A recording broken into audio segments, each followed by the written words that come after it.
ವಿದ್ಯೆಯೇ ಸರ್ವಸ್ವದ ಮೂಲ ಎಂಬ ನಂಬಿಕೆಯೊಂದಿಗೆ ಜಿಲ್ಲಾ ಪಂಚಾಯತ್ ಉತ್ತರ ಕನ್ನಡ, ಶಾಲಾ ಶಿಕ್ಷಣ ಇಲಾಖೆ, ಕ್ಷೇತ್ರ ಶಿಕ್ಷಣಾಧಿಕಾರಿಗಳ ಕಾರ್ಯಾಲಯ ಹೊನ್ನಾವರ, ಗ್ರಾಮ ಪಂಚಾಯತ್ ಉಪ್ಪೋಣಿ ಇವರ ಸಂಯುಕ್ತ ಆಶ್ರಯದಲ್ಲಿ ಸರಕಾರಿ ಹಿರಿಯ ಪ್ರಾಥಮಿಕ ಶಾಲೆ ಬೈಲ್ಗದ್ದೆ 50 ಸಂವತ್ಸರಗಳ ಸುದೀರ್ಘ ಹಾಗೂ ಸಾರ್ಥಕ ಪಯಣವನ್ನು ಪೂರೈಸಿ ಇಂದು ಸುವರ್ಣ ಮಹೋತ್ಸವವನ್ನು ಆಚರಿಸುತ್ತಿದೆ.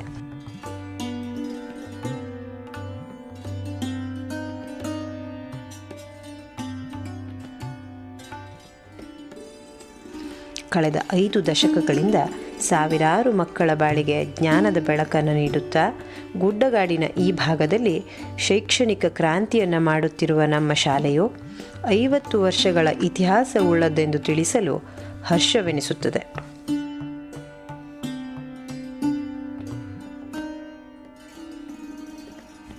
ಕಲಿಕೆ ಎಂಬುದು ನಿಂತ ನೀರಲ್ಲ, ಅದು ಸದಾ ಹರಿಯುವ ನಿರ್ಮಲ ಗಂಗೆ.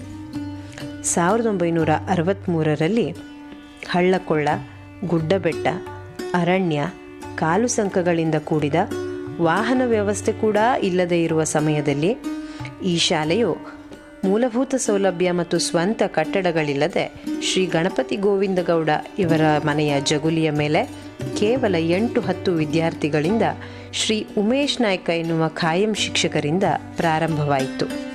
1963ರಿಂದ 1997ರವರೆಗೆ ಇದು ಕಿರಿಯ ಪ್ರಾಥಮಿಕ ಶಾಲೆ ಆಗಿದ್ದು, 1997ರ ನಂತರ 3 ಖಾಯಂ ಶಿಕ್ಷಕರೊಂದಿಗೆ ಹಿರಿಯ ಪ್ರಾಥಮಿಕ ಶಾಲೆಯಾಗಿ ಮುಂದುವರೆಯಿತು. ಅಲ್ಲಿಂದ ಶಾಲೆಯ ಆವರಣದಲ್ಲಿ ಮೊಳಗಿದ ಕಂಠಗಳು, ಕ್ರೀಡಾಂಗಣದಲ್ಲಿ ಚಿಮ್ಮಿದ ಉತ್ಸಾಹ ಮತ್ತು ತರಗತಿಗಳಲ್ಲಿ ಮಿನುಗಿದ ಜ್ಞಾನದ ಕಿರಣಗಳು ಅದೆಷ್ಟೋ. ಕಳೆದ 5 ದಶಕಗಳಲ್ಲಿ ಈ ಶಾಲೆ ಕೇವಲ ಅಂಕಗಳನ್ನು ಗಳಿಸುವ ಯಂತ್ರಗಳನ್ನು ತಯಾರು ಮಾಡಿಲ್ಲ, ಬದಲಾಗಿ ಸಮಾಜಕ್ಕೆ ಉತ್ತಮ ವ್ಯಕ್ತಿತ್ವವುಳ್ಳ ನಾಗರಿಕರನ್ನು ನೀಡಿದೆ. ಇಲ್ಲಿ ಕಲಿತ ವಿದ್ಯಾರ್ಥಿಗಳು ಇಂದು ಡಾಕ್ಟರ್, ಇಂಜಿನಿಯರ್, ರೈತರು, ಸರಕಾರಿ ನೌಕರರು, ಕಲೆ, ಸಾಹಿತ್ಯದಂತಹ ವಿವಿಧ ಕ್ಷೇತ್ರಗಳಲ್ಲಿ ದುಡಿಯುವವರು ಆಗಿದ್ದಾರೆ.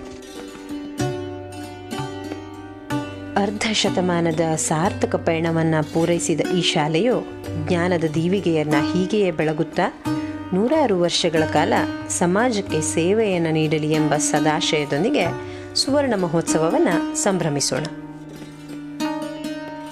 ಎಲ್ಲರಿಗೂ ನಮಸ್ಕಾರ.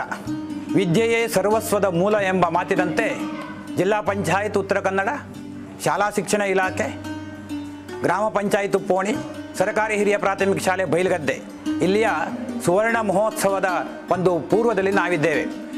ಜ್ಞಾನವನ್ನು ಸರ್ವರಿಗೂ ವಿಸ್ತರಿಸುತ್ತಾ ಎಲ್ಲರೊಂದಿಗೆ ಉತ್ತಮವಾದಂತಹ ಸ್ನೇಹವನ್ನು ಗಳಿಸಿ ಸಾರ್ವಜನಿಕರು, ಊರ ನಾಗರಿಕರು, ಹಳೆಯ ವಿದ್ಯಾರ್ಥಿಗಳು, ಪಾಲಕರು, ಪೋಷಕರು ಎಲ್ಲರೂ ಸೇರಿ ಇವತ್ತು ಸಂಭ್ರಮದಿಂದ ಈ ಒಂದು ಸುವರ್ಣ ಮಹೋತ್ಸವವನ್ನು ಆಚರಿಸಲಿಕ್ಕೆ ತಯಾರಿಸಿಕೊಂಡಿದ್ದಾರೆ. ಈ ಒಂದು ಸುವರ್ಣ ಮಹೋತ್ಸವಕ್ಕೆ ತಾವುಗಳೆಲ್ಲ ಆಗಮಿಸಿ ಇಲ್ಲಿಯ ಒಂದು ಸವಿಸ್ತಾರವಾದಂತಹ ವರದಿಯನ್ನು ಕೇಳಿ ಇಲ್ಲಿಯ ಒಂದು ಸೊಬಗನ್ನು ನೋಡಿ ನೀವು ಸಹ ಸಂತೋಷಗೊಂಡು ನಮ್ಮೊಂದಿಗೆ ನೀವು ಬೆರೆತು ನಮ್ಮ ಸಂತೋಷವನ್ನು ಇಮ್ಮಡಿಗೊಳಿಸಿ ನೀವು ಸಹ ಇದರಲ್ಲಿ ಭಾಗಿಗಳಾಗಬೇಕು ಅಂತ ನಾನು ಎಲ್ಲರಲ್ಲಿ ಸವಿನಯ ವಿನಂತಿಯನ್ನು ಮಾಡ್ತಾ ಇದ್ದೇನೆ.